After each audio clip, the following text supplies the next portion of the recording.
ng pagkakataon, pineke ang kanyang warrant of arrest. Hindi siya dapat dinala doon. Dapat sa korte natin dininig ang kaso. Hindi dapat yung ginawa na yon. Kaya kayo, gobyerno, bring him home! Bring him home! Bring him home! Bring him home! Mga Pilipino from all over the world, mga Pilipino sa ibang parte ng mundo, Filipinos, mga totoong Pilipino, tumayo kayo! Tumayo kayo! Lumaban kayo! Tumayo kayo! Isigaw ninyo ang inyong karapatan! Sumigaw kayo! At gawin natin sa mahinahon na paraan, hindi sa digman. Wag, doon tayo sa matahimik na paraan. Naintindihan ninyo? Naintindihan ninyo?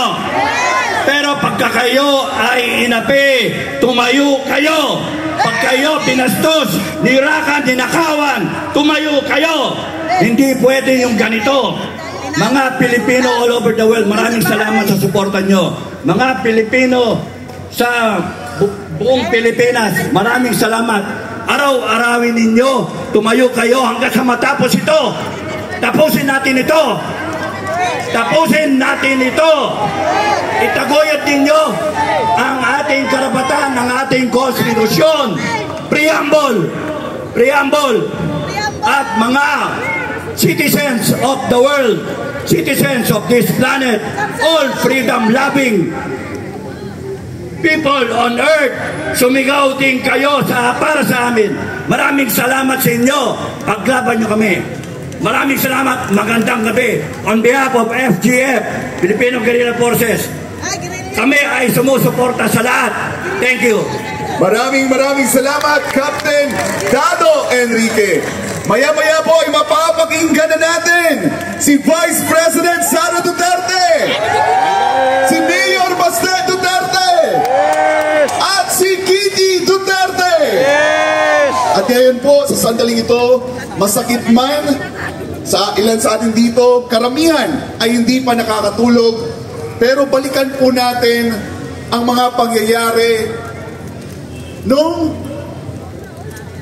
pumunta si dating Pangulong Rodrigo Duterte sa Hong Kong at nang siya ay dinala sa The Hague, Netherlands. Panoorin po natin ang video.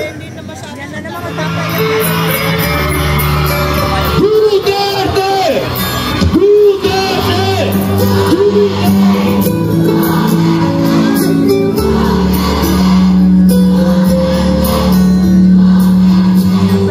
Ano man ang kasalanan ko na ginawa ko man ang lahat sa panahon ko para may konting katahimikan at mapayapa ang buhay ng Pilipino.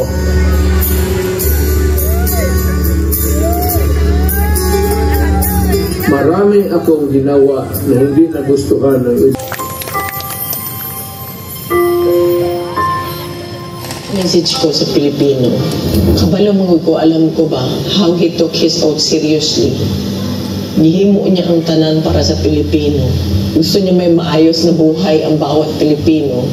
Gi-make sure niya na ang mga tao maka-avail sa medical assistance when he was president. Gi-make sure niya na before mulanding ang bagyo, naana siya dito, mag-una na siya dito. Katong sa Marawi, gi-make sure niya mabala ang kagubot. Even sa iyang katigulangon, naningkamot yun siya, katong siya naglingkod na presidente. Miski nakapoy siya, wala akong kabalo na during the time na pandemic, almost failing na iyang health.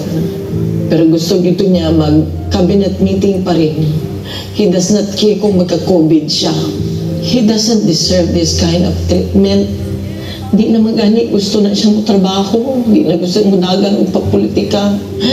Ang tao lang si amugos niya, kinakatila mo sa kind of leadership na iyang gihatag. You may find his mouth very foul, musulti siya o kuan, igo naman siya mangisog. I remember that time na giinan ako ayuhan ng Pasig River. Giinan ako na siya dali naman na pag-isog-isog lang man ka.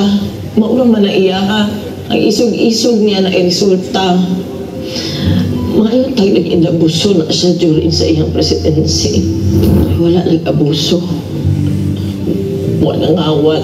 Ipakubaba siya, miski presidente na siya. Makita niya pa siya ang tao. Naluhoy ko kay pagkaon alam ng tali ang gusto. Hindi na siya materialistic. He doesn't care kung naa siya'y kwarta o wala. He doesn't care kung unsa iya ang isuot. Daan.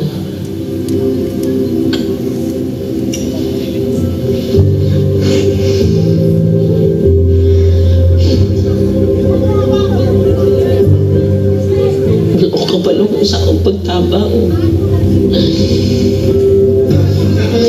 Kasi kaluoy lang pa. Kaluoy na lang. Abuso. Grabe. Abuso.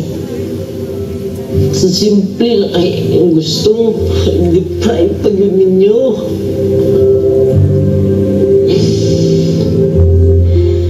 Simple lang kayo gustuhan na.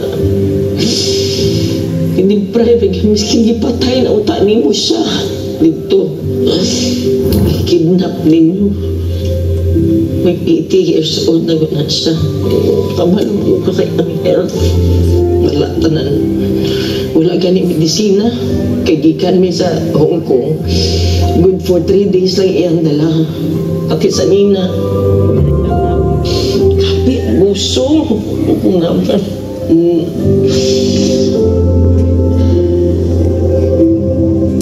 Grabe.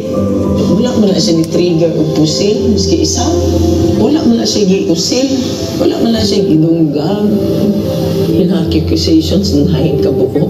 Asma ng 9. Wala maganin niya magkiti. Siguro ng 9 na gina-accuse siya. How gani, grabe gani, gulong na nilang gibulhot na nila diri sa Pilipinas na iyang natawagan.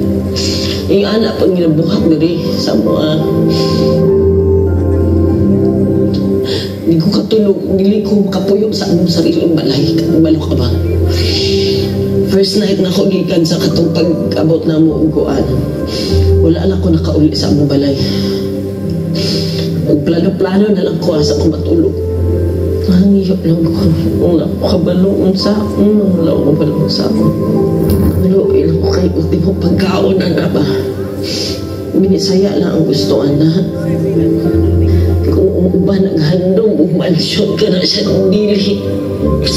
God. Ano lang. Maghangyo ko sa inyo. Di tamuundang at di siya mubalik. Ayaw yun muundang. Di tamuundang. Please continue to pray for him. And for us na maam sa namot ni Tabang, Pilipino, tabang.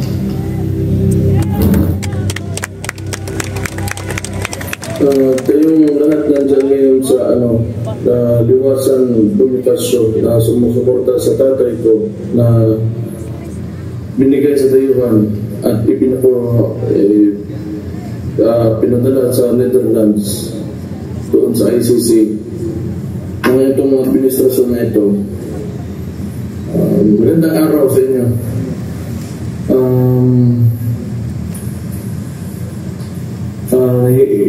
Mahirap yung sitwasyon namin ngayon. Gusto ko sana na nandyan ako. Yun nga lang, may binapantayan ako ng syudad itong Davao dahil ako ang alkalde dito ngayon, so hindi ako makapunta. At medyo pakiramdam ko may gagawin sila dito sa lugar, kaya hindi muna ako makapunta dyan. Sayang na hindi ko kayo makikita at makakausap ng personal. Pero gusto ko magpasalamat sa lahat ng ginagawa niyo para sa tatay ko. Gusto namin siyang makita na makabalik ng Davao at makauwi sa bahay niya, sa kwarto niya. Nga namang ibang gusto yung tatay ko kasi mag-birthday na ngayon 80 anyos na. Yung gusto lang talaga namin, sana na bumalik na nandyan pa, yung humihinga pa.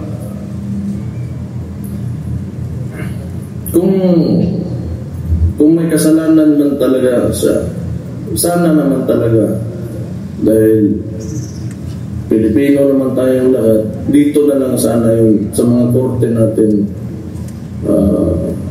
husgahan yung tatay ko. Masakit doon, hindi na namin nakikita ngayon.